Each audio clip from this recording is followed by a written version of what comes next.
Saya pingsan di lantai dapur karena kelelahan melayani 20 kerabat yang datang tanpa permisi. Dan suami saya tidak menolong. Ia menyiram wajah saya dengan air dingin, lalu berkata, "Jangan manja, layani keluargaku, atau pergi dari rumah ini." Detik itu juga, saya bangkit. Saya tinggalkan mereka di rumah yang sebentar lagi tanpa air, tanpa listrik, tanpa 1 rupiah pun.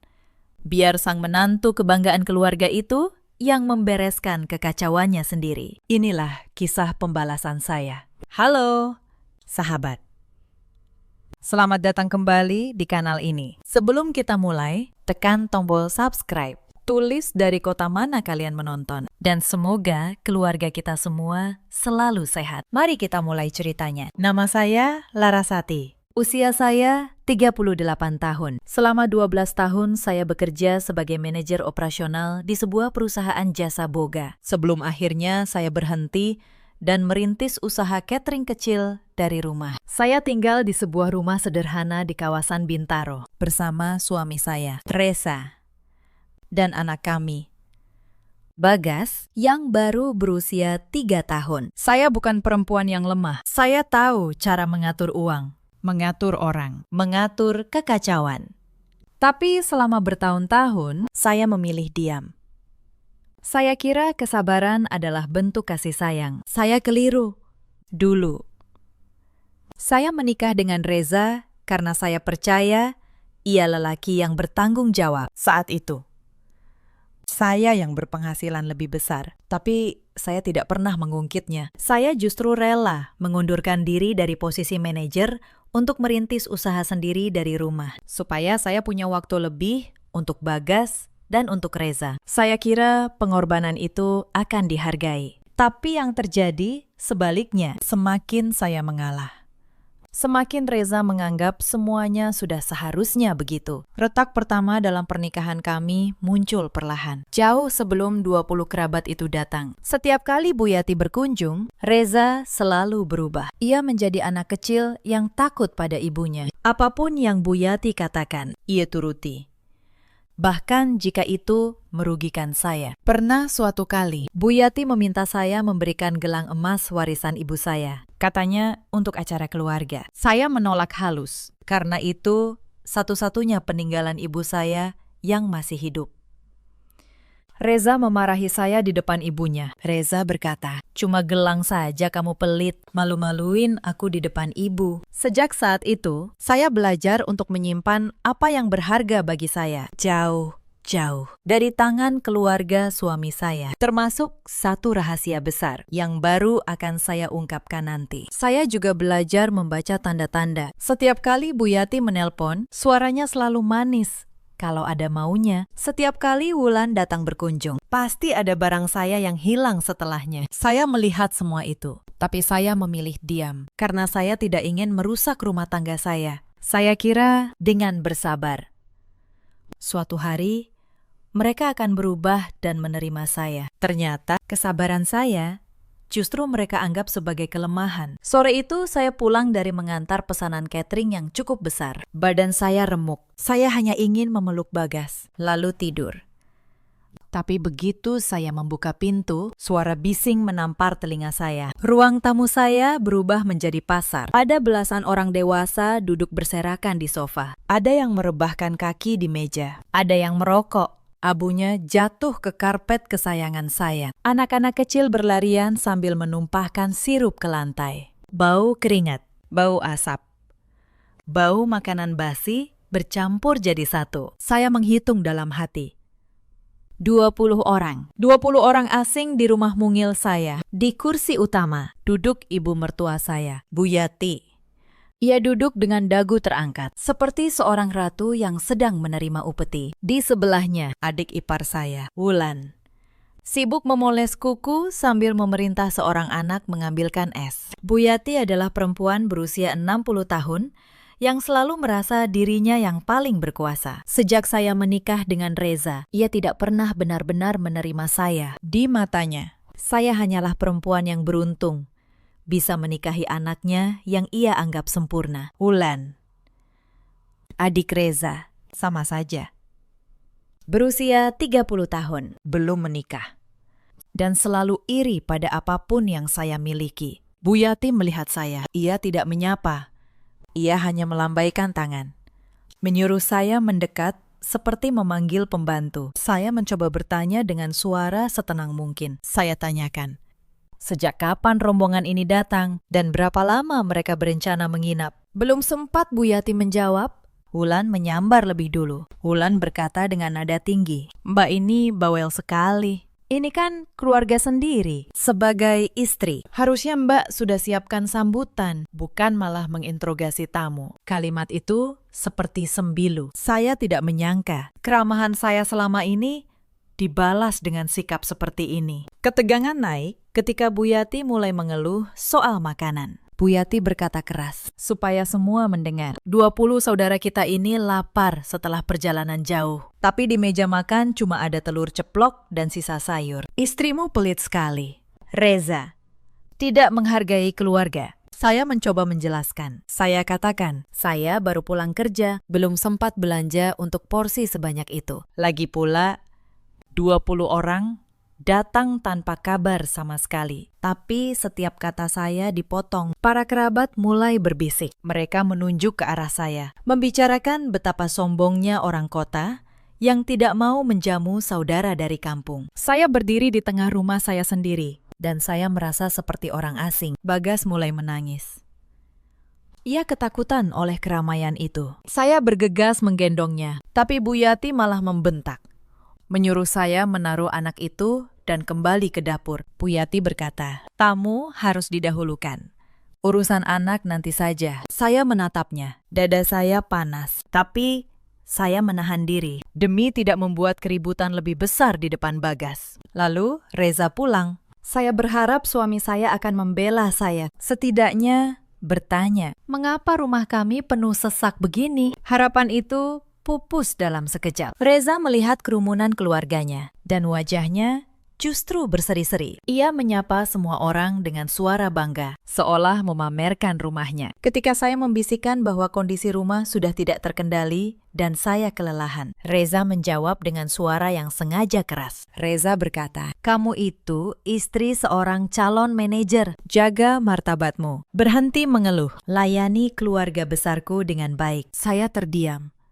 Saya merasa tidak lagi mengenal lelaki yang dulu berjanji akan melindungi saya. Di sudut mata, saya melihat Wulan tersenyum penuh kemenangan. Dan Bu Yati mengangguk puas, merasa telah berhasil menundukkan saya di hadapan semua orang. Malam itu, saya menjadi mesin. Mereka memesan macam-macam. Ada yang minta kopi, ada yang minta air hangat untuk mandi, ada yang lancang masuk ke kamar pribadi saya hanya untuk bercermin. Privasi saya hancur dalam sekejap mata. Saya memasak sampai tengah malam. Beras di rumah saya habis. Saya keluar uang belanja saya sendiri. Uang yang seharusnya untuk membeli bahan catering esok hari. Yang paling menyakitkan, tidak ada satupun ucapan terima kasih. Yang ada hanya keluhan. Sayurnya kurang asin, ayamnya kurang banyak. Kasurnya kurang empuk, dan keesokan harinya jumlah mereka justru bertambah. Ternyata Bu Yati tanpa sepengetahuan saya menelpon kerabat-kerabat lain yang belum datang. Ia bilang,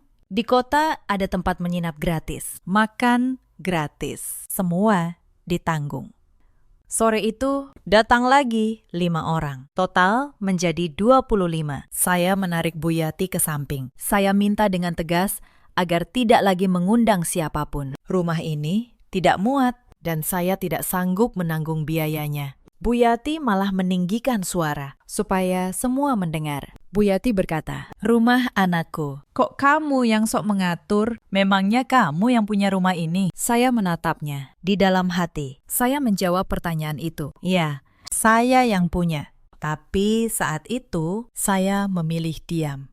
Belum waktunya. Malam berikutnya, kekacauan makin parah. Beberapa kerabat mabuk kelelahan dan kegirangan, lalu menggeser-geser perabotan. Sebuah vas keramik pemberian almarhum ayah saya pecah berkeping-keping di lantai. Tidak ada yang minta maaf. Salah seorang dari mereka malah berkata, cuma vas saja, beli lagi. Vas itu tidak bisa dibeli lagi. Itu satu-satunya kenangan dari ayah saya. Saya memunguti pecahannya satu persatu, menahan air mata. Sementara di belakang saya, mereka kembali tertawa-tawa. Puncaknya, malam itu, Bagas yang sedang demam terbangun dan menangis. Salah satu kerabat yang merasa terganggu tidurnya membentak anak saya. Ia berteriak, "Diamkan anakmu, berisik." Membentak anak saya yang sedang sakit.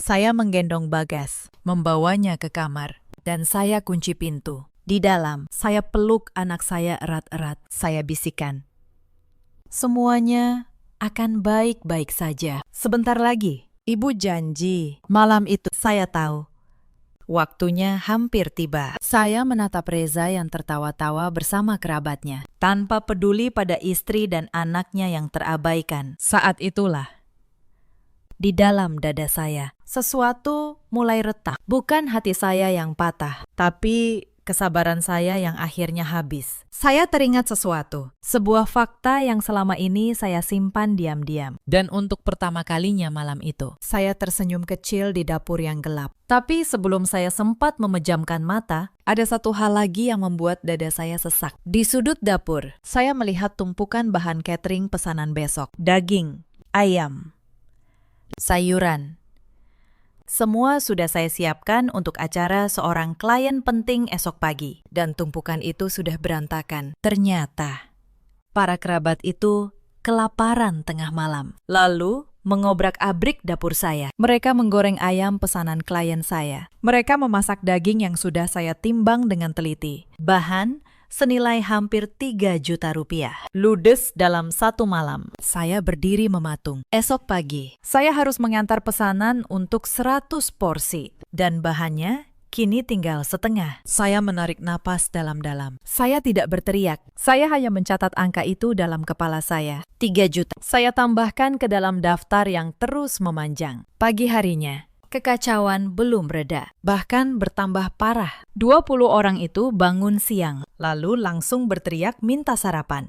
Anak-anak mereka kembali berlarian, menumpahkan susu ke sofa. Salah satu kerabat dengan santai menyalakan rokok di ruang tamu. Persis di samping Bagas yang sedang bermain. Saya menegur dengan halus. Saya minta tolong agar tidak merokok di dekat anak kecil. Bukannya minta maaf, lelaki itu malah tertawa. Ia berkata, "Anak kecil harus dilatih biar kuat, jangan dimanja." Bu Yati ikut menimpali. Bu Yati berkata, "Betul, anakmu itu terlalu cengeng, laras." Itu karena ibunya juga manja. Saya menelan kemarahan saya bulat-bulat. Saya ambil Bagas, saya bawa ke kamar. Saya tutup pintu rapat-rapat. Di balik pintu itu, saya mendengar mereka tertawa. Mereka membahas rencana akan tinggal sampai 2 minggu ke depan. Katanya, mumpung di kota, sekalian jalan-jalan. Sekalian numpang hidup gratis. Bahkan, tengah malam pun, saya tidak diberi istirahat. Pukul 2 dini hari, seseorang menggedor pintu kamar saya. Salah satu kerabat minta dibuatkan teh hangat. Katanya tidak bisa tidur. Saya, yang baru saja memejamkan mata setelah seharian bekerja, terpaksa bangun dan ke dapur. Saat saya membuat teh, kerabat lain ikut bangun.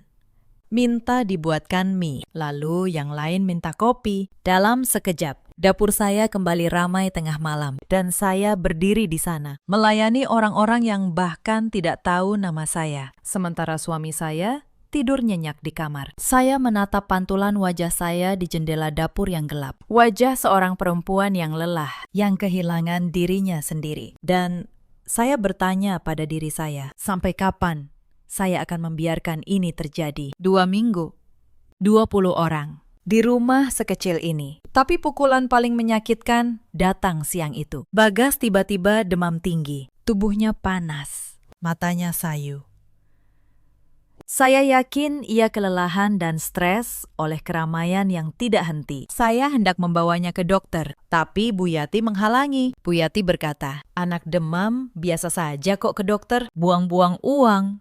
Lagi pula, siapa yang akan masak untuk tamu kalau kamu pergi?" Saya tidak percaya pada apa yang saya dengar. Anak saya sakit, dan yang ia pikirkan hanyalah perut 20 tamunya. Saya tetap membawa Bagas ke klinik, diam-diam.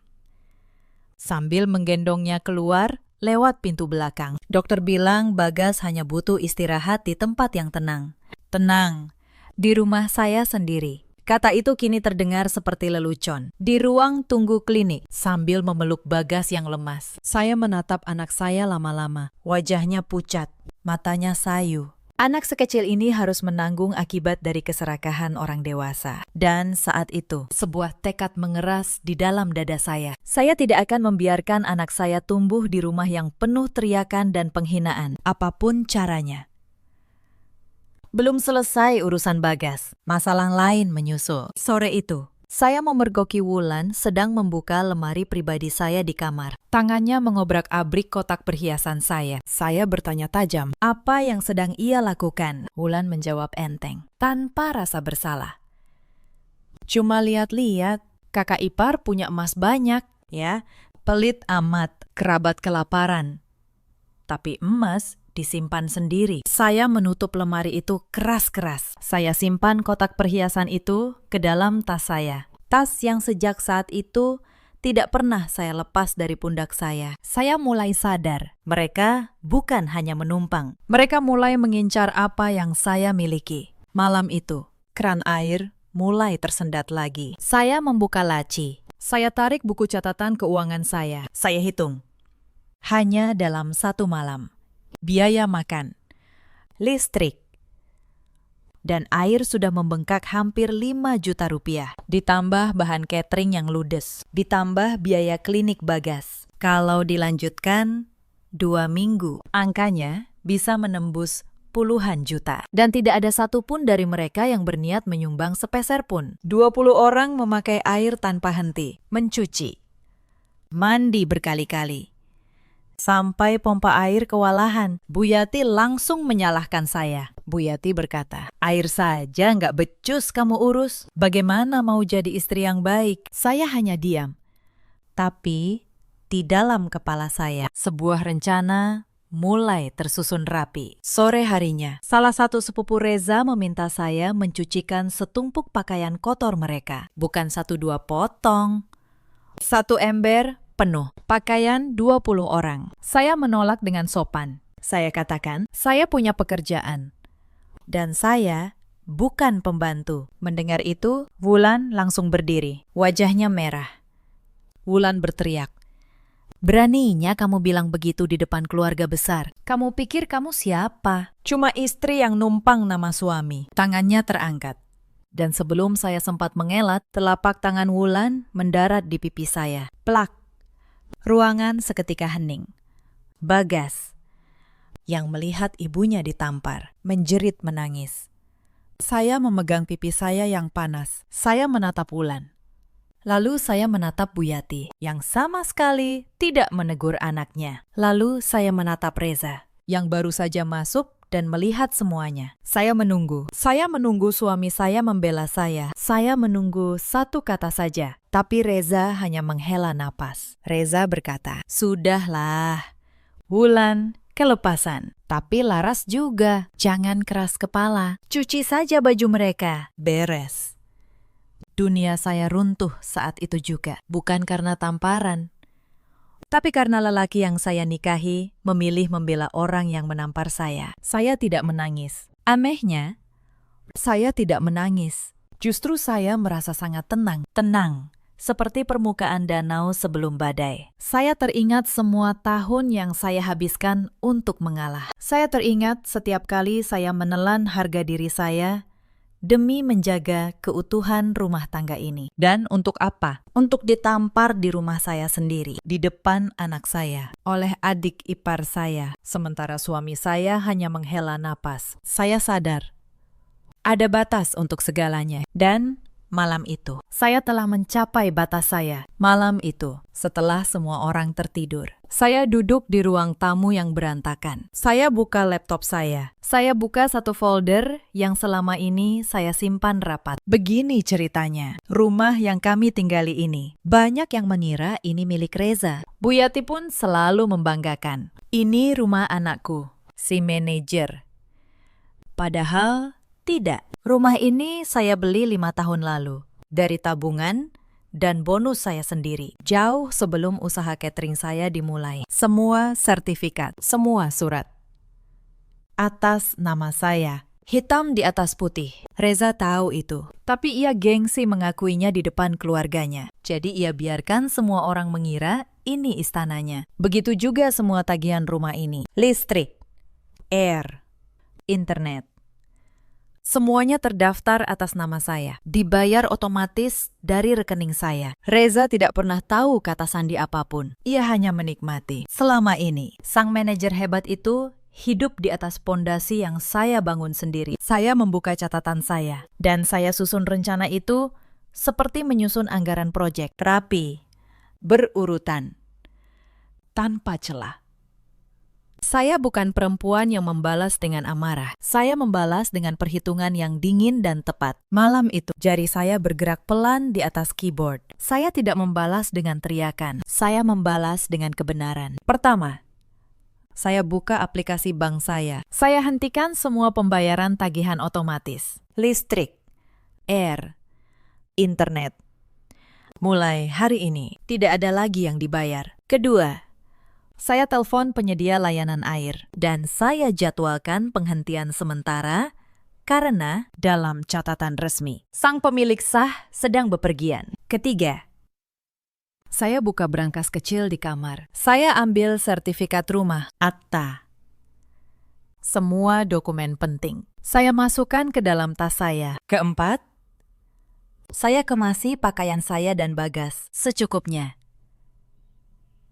ke dalam satu koper. Saya tidak terburu-buru. Saya melakukan semuanya dengan tenang dan rapi, seperti menutup laporan keuangan di akhir bulan. Sebelum subuh, saya gendong Bagas yang masih tertidur. Saya tatap rumah itu untuk terakhir kalinya. Lalu, saya melangkah keluar menuju mobil saya. Tapi langkah saya hampir tertangkap saat saya membuka pintu depan. Seorang kerabat yang tidur di sofa ruang tamu bergerak. Ia setengah terbangun, menggumam. Bertanya, siapa yang ada di sana? Jantung saya berhenti sesaat. Saya berdiri diam di kegelapan, memeluk Bagas erat-erat, menahan napas. Kalau saya ketahuan sekarang, semua rencana saya bisa gagal. Mereka pasti akan membangunkan Bu Yati, dan drama baru akan pecah. Saya menunggu, detik demi detik. Lalu kerabat itu kembali mendengkur, tertidur lagi. Pelan-pelan, saya melangkah keluar, menutup pintu tanpa suara, dan menyelinap menuju mobil. Di kursi belakang, Bagas bergerak sedikit. Ia bertanya dengan suara mengantuk, "Mau kemana kita?" "Bun," saya tersenyum. Saya jawab, "Kita pulang, Nak." Pulang ke tempat yang tidak ada teriakan. Saya menyetir menembus jalanan kota yang masih sepi. Tujuan saya adalah rumah ibu saya, Bu Sumarni, di kawasan Depok. Rumah yang sederhana, tapi penuh ketenangan. Sepanjang jalan, ponsel saya matikan. Saya tahu, beberapa jam lagi, badai akan pecah di rumah yang saya tinggalkan. Tapi malam itu, untuk pertama kalinya dalam bertahun-tahun, saya bisa bernapas lega. Ibu saya membuka pintu dengan wajah kaget melihat saya datang subuh-subuh bersama cucunya. Tapi ibu tidak banyak bertanya. Ibu hanya memeluk saya erat-erat dan berkata, "Akhirnya kamu pulang, Nak." Di pelukan ibu, untuk pertama kalinya, air mata saya jatuh. Bukan air mata sedih, tapi air mata lega. Pagi itu, ibu memasak untuk saya dan Bagas ikan goreng, sayur asem, sambal terasi. Masakan sederhana yang sudah lama tidak saya nikmati dengan tenang. Untuk pertama kalinya dalam berminggu-minggu, saya bisa makan tanpa harus melayani siapapun, tanpa harus mendengar keluhan, tanpa harus menahan air mata. Bagas makan dengan lahap, demamnya mulai turun. Ia tertawa lagi. Untuk pertama kalinya dalam beberapa hari, melihat anak saya tertawa, saya tahu keputusan saya sudah benar. Apapun yang terjadi nanti, saya tidak akan menyesalinya. Pagi menjelang siang, badai itu pun datang. Di rumah Bintaro, 20 orang terbangun dan dunia mereka mulai runtuh satu persatu. Pertama, listrik padam.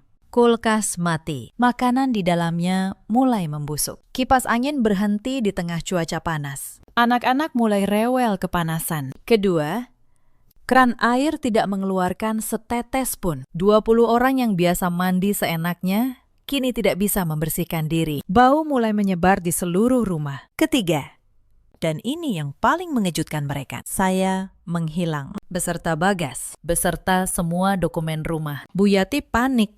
Ia menelpon Reza yang sudah berangkat kerja. Reza pulang tergesa-gesa dan menemukan rumahnya dalam keadaan kacau balau, gelap, panas, bau, dan penuh orang yang mulai saling menyalahkan. Reza mencoba menelpon saya. Tidak aktif. Ia mencoba membayar tagihan listrik lewat aplikasinya sendiri, tapi ia tidak punya akses. Semua atas nama saya. Saat itulah ia mulai sadar. Ia tidak punya apa-apa di rumah ini. Bahkan rumah ini pun bukan miliknya. Para kerabat mulai gelisah. Tanpa listrik dan air. Tanpa makanan. Rumah itu tidak lagi nyaman. Satu persatu mulai mengeluh. Yang tadi datang seperti rombongan memenangkan undian, kini terjebak di dalam rumah yang berubah menjadi tungku panas. Cuaca siang itu terik luar biasa, tanpa kipas, tanpa pendingin. Anak-anak mulai menangis kepanasan. Makanan di kulkas membusuk. Baunya menyebar ke seluruh ruangan. Toilet tidak bisa disiram dalam hitungan jam. Rumah yang tadinya jadi tempat pamer berubah menjadi tempat yang tidak layak huni. Salah satu kerabat mencoba memasak, tapi kompor gas pun habis. Karena selama 2 hari, mereka memasak besar-besaran tanpa henti. Mereka mencari saya. Mereka mencari Reza. Mereka mencari siapapun yang bisa disalahkan. Bu Yati menyalahkan Reza. Reza menyalahkan Wulan. Wulan menyalahkan para kerabat. Dan para kerabat saling menyalahkan satu sama lain. Keluarga besar yang tadinya tampak solid mulai retak hanya dalam hitungan jam. Beberapa kerabat akhirnya memilih pulang lebih dulu dengan wajah masam. Mereka pergi sambil menggerutu, mengatakan bahwa keluarga Reza tidak tahu cara memuliakan tamu. Padahal merekalah tamu yang datang tanpa diundang, makan tanpa tahu diri, dan pergi tanpa terima kasih. Siang itu datang lagi pukulan baru. Seorang petugas dari perusahaan air datang dan secara resmi menyegel pipa utama karena dalam sistem pemilik sah rumah telah meminta penghentian layanan. Tak lama datang surat tagihan menumpuk. Tagihan warung makan yang dipakai 20 orang untuk berutang selama 2 hari. Tagihan listrik yang menunggak. Semuanya kini menjadi tanggung jawab orang-orang yang masih ada di rumah itu. Reza duduk di tengah ruang tamu yang gelap, memegangi kepalanya. Untuk pertama kalinya, ia merasakan beban yang selama ini saya tanggung sendirian. 3 hari kemudian, Reza berhasil melacak keberadaan saya melalui ibu saya. Ia datang ke Depok, mengetuk pintu. Dengan wajah lelah dan pakaian yang sudah tidak rapi. Saya membuka pintu. Saya menatapnya tenang. Reza langsung bicara cepat. Ia minta saya pulang. Ia bilang, rumah berantakan. Semua kacau. Anak-anak rewel. Ibunya sakit kepala. Ia butuh saya untuk membereskan semuanya. Perhatikan, ia tidak meminta maaf. Ia tidak menanyakan kabar Bagas. Ia hanya butuh seseorang untuk membereskan kekacauan yang ia ciptakan sendiri. Saya menjawab dengan suara datar. Saya katakan, rumah itu atas nama saya. Mas, semua surat ada pada saya. Selama ini, saya yang membayar semuanya. Kalau Mas ingin rumah itu kembali punya air dan listrik, ada syaratnya. Wajah Reza berubah. Ia tidak menyangka saya tahu semua kartunya. Saya melanjutkan. Saya katakan, syarat saya hanya 1. 20 kerabat itu harus pergi hari ini juga. Dan saya ingin kita bicara baik-baik soal masa depan. Dengan kepala dingin. Tanpa ibu dan adiknya ikut campur. Reza terdiam lama. Lalu ia bertanya dengan nada yang akhirnya melunak. Mengapa saya tidak pernah bilang soal rumah dan tagihan? Saya menjawab pelan. Saya katakan, karena saya ingin dicintai sebagai istri, bukan dihargai karena uang saya. Tapi ternyata saya tidak mendapat keduanya. Reza tidak bisa menjawab. Hari itu, Dengan berat hati, Reza mengusir 20 kerabatnya pulang. Tentu saja, mereka tidak pergi diam-diam. Mereka mengumpat. Mereka menuduh keluarga Reza tidak tahu cara menjamu tamu. Mereka pergi sambil membawa dendam. Padahal merekalah yang datang tanpa diundang. Tapi saya belum selesai. Saya katakan, kalau ia ingin saya mempertimbangkan apapun, harus ada satu pembicaraan terbuka. Bukan diam-diam.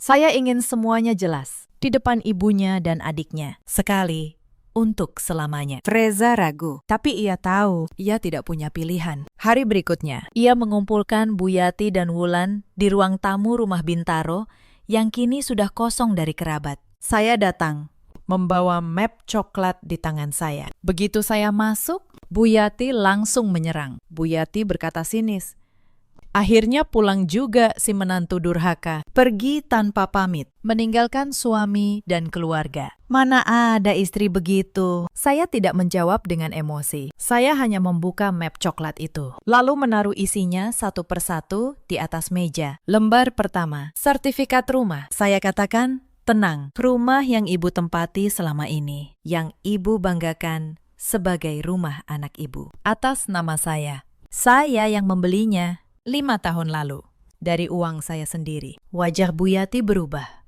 Mulutnya terbuka, tapi tidak ada suara. Lembar kedua, tagihan-tagihan rumah. Saya katakan, listrik, air, internet.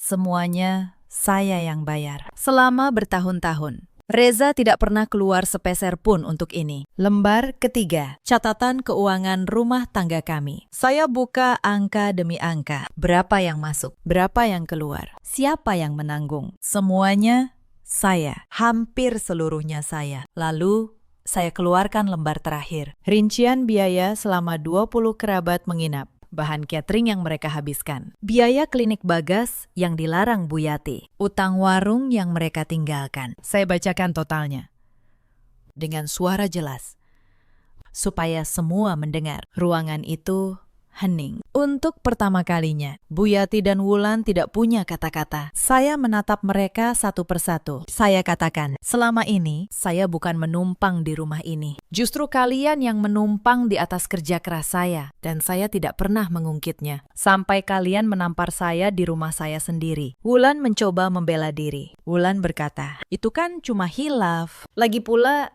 kamu yang keras kepala duluan. Saya menatap Wulan tajam. Saya katakan, hilaf. Kamu menampar saya di depan anak saya yang berusia 3 tahun. Dan tidak ada satupun dari kalian yang menegur. Itu bukan hilaf. Itu pilihan. Bu Yati menunduk. Untuk pertama kalinya, ratu yang dulu duduk di kursi utama itu tidak bisa mengangkat dagunya. Saya menutup map saya. Saya katakan, keputusan saya sudah bulat. Saya tidak akan kembali. Rumah ini tetap milik saya. Dan saya izinkan Reza tinggal sementara, sampai ia menemukan tempat sendiri. Tapi pernikahan kami sudah selesai. Reza mencoba bicara. Reza berkata pelan, "Laras, beri aku kesempatan. Aku akan berubah." Saya menggeleng. Saya katakan, "Mas, saya sudah memberi kesempatan selama bertahun-tahun. Setiap kali saya mengalah, Mas memilih ibu dan adik Mas. Saat saya pingsan di lantai, Mas menyiram wajah saya dengan air. Kesempatan sudah habis, sama seperti kesabaran saya. Saya berdiri. Saya gendong Bagas. Lalu saya berjalan keluar dari rumah itu dengan kepala tegak. Untuk yang terakhir kalinya, sebagai istri Reza. Setelah rumah kosong, Reza menelpon saya lagi, memohon saya menyalakan kembali listrik dan air. Saya melakukannya, bukan karena saya kasihan pada Reza, tapi karena rumah itu milik saya, dan saya tidak ingin ia rusak. Tapi soal pernikahan, saya sudah mengambil keputusan. Saya tidak kembali ke Bintaro. Saya tetap tinggal di rumah ibu. Sambil menata kembali hidup saya hidupkan lagi usaha catering saya. Kini, dari dapur ibu, pelan-pelan, pesanan berdatangan. Reputasi saya selama bertahun-tahun di dunia jasa boga ternyata tidak kemana-mana. Awalnya, tidak mudah. Saya memulai dari nol, dengan modal seadanya dan tabungan yang tersisa. Saya bangun jam 4 pagi, memasak sendiri, mengemas sendiri, mengantar sendiri. Bagas sering saya titipkan pada ibu saya, yang dengan senang hati merawat cucunya. Tapi setiap kali saya lelah, saya teringat malam saat saya pingsan di lantai dapur. Dan suami saya menyiram wajah saya dengan air. Ingatan itu menjadi bahan bakar saya. Saya bersumpah, saya tidak akan pernah lagi bergantung pada lelaki yang menganggap saya hanya mesin. Pesanan pertama yang besar datang dari mantan klien saya, yang ternyata masih mengingat kualitas masakan saya. Lalu datang pesanan kedua, ketiga. Dari mulut ke mulut, nama usaha saya menyebar. Dalam waktu 6 bulan, saya sudah harus merekrut 2 orang karyawan untuk membantu. Saya juga menemui Pak Tono, akuntan lama yang dulu rekan kerja saya. Saya minta bantuannya menata keuangan dan, kalau memang harus, mengurus perceraian dengan adil. Pak Tono membantu saya menyusun semuanya dengan rapi, supaya tidak ada celah bagi Reza atau keluarganya untuk mengganggu. Sementara itu, di Bintaro, kehidupan Reza tidak membaik tanpa saya. Ia harus mengurus semuanya sendiri, membayar tagihan dengan gajinya yang ternyata tidak sebesar yang ia banggakan, memasak sendiri, mencuci sendiri. Ibu Yati dan Wulan yang dulu betah menumpang, kini mulai mengeluh karena rumah tidak lagi terurus seperti saat ada saya. Lalu, karma mulai bekerja, pelan tapi pasti. Di kantor, kinerja Reza menurun drastis. Selama ini, ternyata banyak laporan dan data yang diam-diam saya bantu rapikan di rumah. Karena saya memang ahli di bidang itu. Setiap malam, sambil ia tidur, saya yang merapikan presentasi dan menghitung angka-angka yang esok ia banggakan sebagai hasil kerjanya. Tanpa saya, pekerjaannya berantakan. Atasannya mulai kecewa. Presentasi yang dulu selalu mulus, kini penuh kesalahan. Laporan yang dulu rapi, kini berantakan. Rekan-rekan kerjanya mulai berbisik bahwa selama ini Reza ternyata tidak sehebat yang ia tunjukkan. Klien-klien penting yang dulu ia tangani satu persatu pindah ke tangan orang lain. Beberapa bulan kemudian, jabatan yang selalu ia banggakan itu dicabut. Reza diturunkan menjadi staf biasa. Mobil dinasnya ditarik. Tunjangannya hilang. Ruang kerjanya yang nyaman diganti meja kecil di pojok ruangan. Lelaki yang dulu menyuruh saya menjaga martabat sebagai istri manajer, kini bahkan bukan manajer lagi. Ia harus naik angkutan umum setiap hari dengan pakaian yang tidak lagi serapi dulu. Setiap kali ia melihat mejanya yang kosong tanpa bantuan data dari saya, penyesalannya semakin dalam. Bu Yati pun tidak luput. Selama ini ia hidup nyaman dari kiriman uang Reza. Begitu gaji Reza menyusut, kiriman itu berhenti. Untuk menutupi utang, makan 20 kerabat yang menumpuk di warung-warung. Bu Yati terpaksa ikut bekerja. Ia menjadi tukang cuci piring di sebuah rumah makan sederhana. Tangan yang dulu hanya melambai, memerintah orang, kini setiap hari terendam air sabun dan sisa makanan yang dulu ia hina. Setiap pulang kerja, punggungnya sakit, tangannya keriput.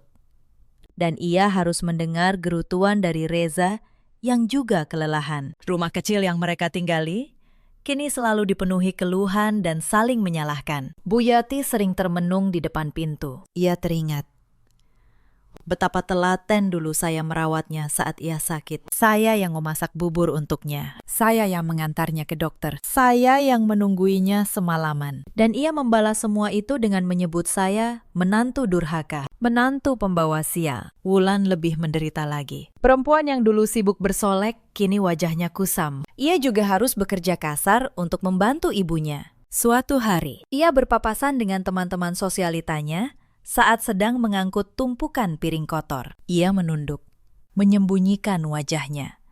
Malu setengah mati. Teman-temannya yang dulu ia ajak pamer, kini menjauhinya. Tidak ada lagi yang mau bergaul dengan perempuan yang menjadi tukang cuci piring. Wulan akhirnya mengerti. Kecantikan dan gaya hidup mewah tidak ada artinya tanpa kerendahan hati. Tapi ia mengerti terlambat. Yang paling menyakitkan bagi mereka, 20 kerabat yang dulu mereka jamu, kini berbalik memusuhi.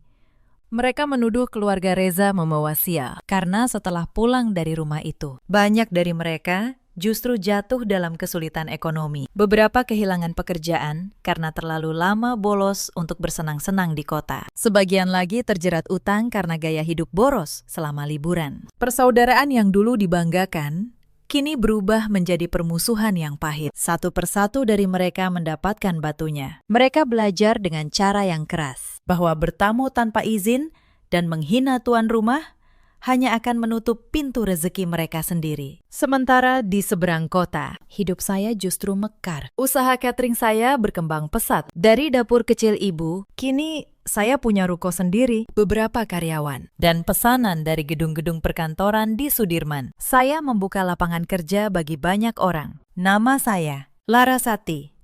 Mulai dikenal sebagai pemilik usaha boga yang andal. Saya juga mulai melayani acara-acara besar, pernikahan, ulang tahun, acara kantor, seminar. Pesanan datang dari mana-mana. Saya yang dulu disebut istri pelit, kini justru dikenal sebagai perempuan yang murah hati pada karyawannya. Saya memberi gaji yang layak. Saya hargai kerja keras mereka. Persis kebalikan dari cara saya dulu diperlakukan. Yang paling membahagiakan, Bagas tumbuh sehat dan ceria. Di rumah nenek Sumarni yang tenang, ia kembali menjadi anak yang banyak tertawa. Tidak ada lagi keramaian yang menakutkannya. Tidak ada lagi orang dewasa yang membentaknya. Ia tidur nyenyak setiap malam, dan itu sudah lebih dari cukup bagi saya. Pada ulang tahunnya yang keempat, saya rayakan dengan sederhana di rumah ibu. Hanya kami bertiga, ditambah beberapa karyawan saya yang sudah seperti keluarga. Bagas meniup lilin dengan wajah berseri-seri. Melihat senyum itu, saya tahu semua perjuangan saya tidak sia-sia. Inilah kebahagiaan yang sesungguhnya. Kebahagiaan yang tidak bisa diberikan oleh rumah mewah atau gengsi semu. Suatu sore, takdir mempertemukan kami lagi. Saya sedang turun dari mobil di depan ruko usaha saya, mengenakan pakaian rapi, menggandeng Bagas yang sudah tumbuh sehat dan ceria. Dari seberang jalan, Bu Yati dan Wulan kebetulan lewat, pulang dari tempat kerja mereka. Mereka membeku melihat saya. Bu Yati menatap saya dengan mata berkaca-kaca. Ia melihat antrean panjang orang-orang yang ingin bekerja sama dengan usaha saya. Ia teringat. Dulu ia menyebut saya istri pelit, istri pembawa sial. Padahal kenyataannya, sayalah sumber keberuntungan yang ia sia-siakan dengan tangannya sendiri. Bu Yati hendak mendekat. Mungkin ingin meminta maaf, mungkin ingin meminta bantuan, setidaknya uang untuk membayar tunggakan listrik mereka. Tapi langkahnya berhenti. Ia merasa terlalu kecil, terlalu malu. Ia teringat. Dulu ia duduk di kursi utama rumah saya, memerintah saya seperti pembantu. Kini, ia berdiri di trotoar dengan pakaian kerja yang lusuh, menatap mantan menantunya yang turun dari mobil mewah. Dunia telah berputar, dan ia berada di sisi yang salah. Wulan hanya bisa bersembunyi di balik tiang, tidak berani menampakkan wajahnya yang kini kusam. Di hadapan kakak ipar yang dulu ia tampar. Tangan yang dulu mendarat di pipi saya, kini kasar dan keriput karena mencuci piring setiap hari. Ia menunduk. Berharap saya tidak melihatnya. Saya melihat mereka. Saya tidak marah.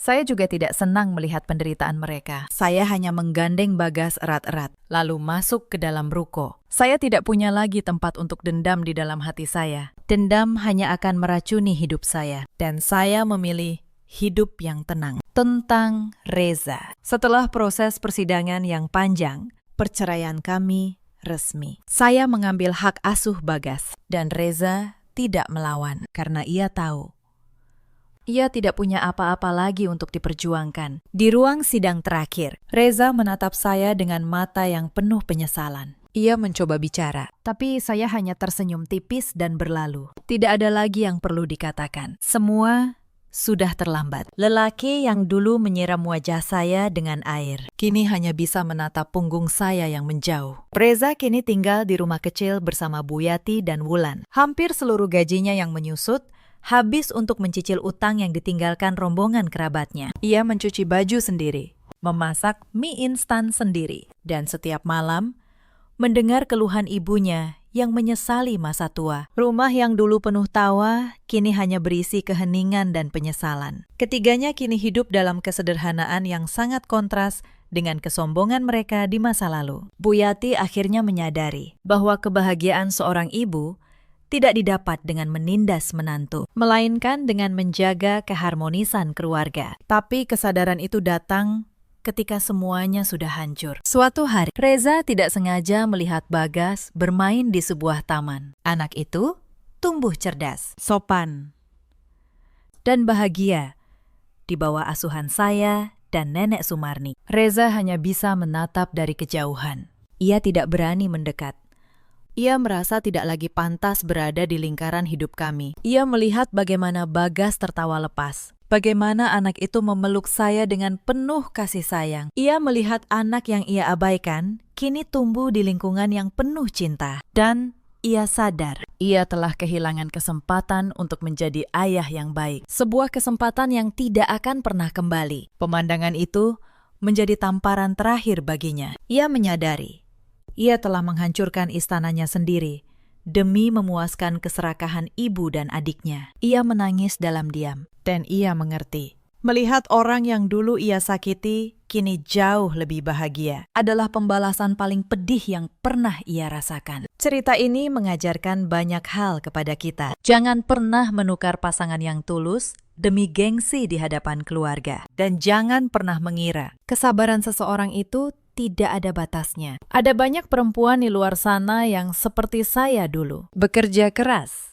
menanggung semuanya sendiri, tapi tetap dianggap tidak berharga di rumahnya sendiri. Kepada kalian, saya ingin berkata, kesabaran bukan berarti membiarkan diri diinjak selamanya. Ada juga banyak suami di luar sana seperti Reza, lelaki yang lebih takut pada gunjingan keluarga daripada peduli pada air mata istrinya. Mereka baru sadar arti seorang istri ketika istri itu sudah pergi. Ada pula para ibu mertua seperti Bu Yati yang mengira menundukkan menantu adalah bentuk kekuasaan, padahal itu adalah cara tercepat menghancurkan rumah tangga anaknya sendiri. Mereka baru mengerti ketika anak dan cucu mereka sudah pergi, dan yang tersisa hanyalah rumah yang sepi dan penyesalan yang panjang. Hari ini, saya menutup hari dengan memeluk Bagas di ruang tamu rumah kami yang baru. Rumah yang selalu harum dan tenang. Tidak ada lagi teriakan, tidak ada lagi penghinaan.